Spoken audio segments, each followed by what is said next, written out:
The world of football has come together to pay tribute to Diogo Jota and his brother André Silva, who were killed earlier today in a car crash in Spain.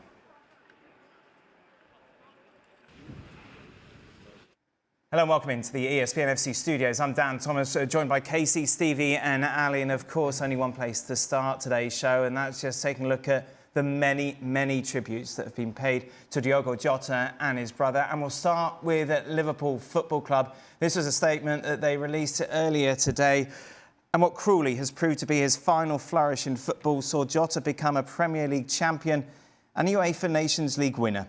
The number 20 will be rightly immortalised for his contribution as part of Liverpool's 2024-25 title winners, the club's 20th. With his trademark shimmy and strike in front of the Cop to seal victory in April's Merseyside derby, a poignant last goal of his life. To arrive at this particular season with a title that I've been chasing for a lot of years, in the best league in the world for me, where I dreamed to play as a kid, it's a moment I will cherish forever. Meanwhile, Arne Slot released this statement. Diogo was not just our player. He was a loved one to all of us. He was a teammate, a colleague, a workmate, and in all of those roles, he was very special. I could say so much about what he brought to our team, but the truth is everyone who watched Diogo play could see it. Hard work, desire, commitment, great quality, goals. The essence of what a Liverpool player should be. There are also the parts that not everyone got to see.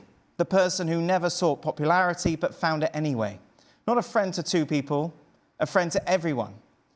Someone who made others feel good about themselves just by being with them. A person who cared deeply for his family. The last time we spoke, I congratulated Diogo on winning the Nations League and wished him luck for his forthcoming wedding. In many ways, it was a dream summer for Diogo and his family, which makes it all the more heartbreaking that it should end like this. When the time is right, we will celebrate Diogo Jota, we'll remember his goals and we will sing his song. For the time being, we will remember him as a unique human being and mourn his loss. He will never be forgotten. His name is Diogo. His international teammate, Cristiano Ronaldo, wrote, "It doesn't make sense. Just now we were together in the national team. Just now you'd gotten married to your family, your wife and your children. I send my condolences and wish them all the strength in the world. I know you'll always be with them. Rest in peace, Diogo and André. We will all miss you." Meanwhile, his former manager, Jurgen Klopp, wrote, "This is a moment where I struggle. There must be a bigger purpose, but I can't see it. I'm heartbroken to hear about the passing of Diogo and his brother, André. Diogo was not only a fantastic player, but also a great friend, a loving and caring husband and father. We will miss you so much. All my prayers, thoughts and power to Ruth, the kids, the family, the friends and everyone who loved them. Rest in peace. Love, Jay." That is just a small selection and what has been an incredible outpouring of love for Diogo Jota, his brother and his family as well. We've seen the scenes in Liverpool, Stevie. Obviously a very sad day, in particular for a club who genuinely loved him. Yeah, and I think when you look at the flowers that have been laid there, that's going to continue, not just for today, but I think that will continue for a good few days and maybe longer. You know, initially when you hear the bad news, you think of, as a fan, what have we lost? But actually, the more you look into it and think about it, what has he lost? You know, just being married, with 3 kids, he's not going to do the things that we all sat at this table have been doing and got to do with our kids. He's not going to be able to do that. And he's going to miss out on what for Liverpool, as great as last season was with him scoring that important goal to win the title, it looks like Liverpool are going onwards and upwards. And he's going to miss that as well. So from a professional point of view, but more importantly, from a family point of view, we're not only going to miss him, but he's going to miss all of that. As Arne Slot said, it was a dream summer, of course. Obviously, winning with Liverpool and then Portugal and then just getting married. Such a sad story. Yeah, and you think about his teammates. In a moment like this, where do you find strength? And the locker room tends to be that place. But you're not in the middle of the season. And so every person in that locker room is going to process this differently. If you are a person of faith, you will find comfort and solace in trusting God's plan and knowing that God has a plan for everyone. If you're not a man of faith, you'll have to find solace and comfort in the memories that you have with Diogo Jota, all the things that you went through, all the experiences that you went through that will force you, because it really is forcing you into doing something, will force you to celebrate his life rather than mourn his death. And as much as you want to process this from a religious point of view or non-religious point of view or a practical point of view, however you want to look at this, at some point, all these players are going to show up in that locker room. Mm-hmm. And there's going to be an empty space in that locker room that wasn't supposed to be there. And it's going to hit everybody. And it's going to hit everybody to different degrees.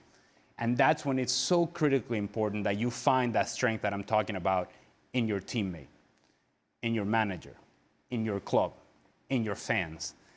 The strength of the locker room is going to have to elevate everybody. And the strength of the locker room is what's going to push this club forward. And the strength of the locker room will find a rallying point to honor the memory of Diogo Jota as the season comes around. Kasey? I think as a footballer, you have chosen a life of public. You're out in, he's an international, well-known figure. This is stuff families have to deal with every day. The difference is when it's an international figure and it's someone of such, just revered by so many people, both from club and country. It doesn't necessarily allow the family then to be able to kind of just do things in their own way.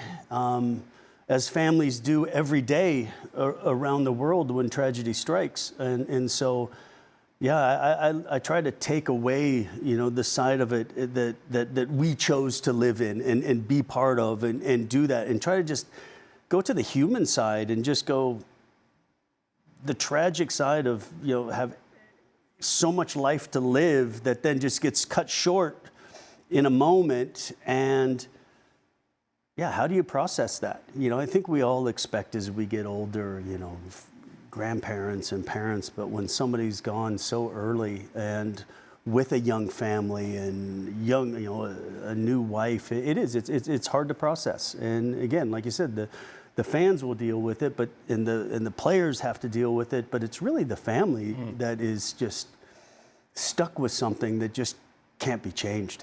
This is a city, of course, that's lived through far too much tragedy, Stevie. Obviously, you think back to Hillsborough, but if there's ever a city that is equipped to come together and support the family and to pay tribute to a player like Diogo Jota, it is Liverpool. Yeah, I mean, sadly, Liverpool as a city has had too many occasions where it's had to do that, but it is good at doing that. And you do talk about being together. And the family will be welcomed at Anfield between now and whenever, if ever they need anything from anybody. And in terms of the players as well. So, like all bad situations, sometimes, well, most of the time, you have to try and turn it into something good. And for Liverpool players, this might be something that brings them together, that maybe wasn't there, I don't know. But you have to try and find a way of doing that. And as I said, in terms of the family, I think in terms of the family, there must be something nice about somebody you've loved, somebody who's in your close-knit family, who is known around the world as a great person, a guy who brought joy and heart on the field and off the field. There has to be something that you can take and use it in a positive manner. I think that's what, and I'm sure the family will do that, but I think absolutely that's what the players have to do. The players have to remember how great this guy was, how good a teammate he was, how great a player he was, and use it in a positive manner to push them forward. That's what I hope will happen. Of course, we expect many more tributes to come in over the next few days as everyone who pays tribute to Diogo Jota and his brother André Silva, who passed away today.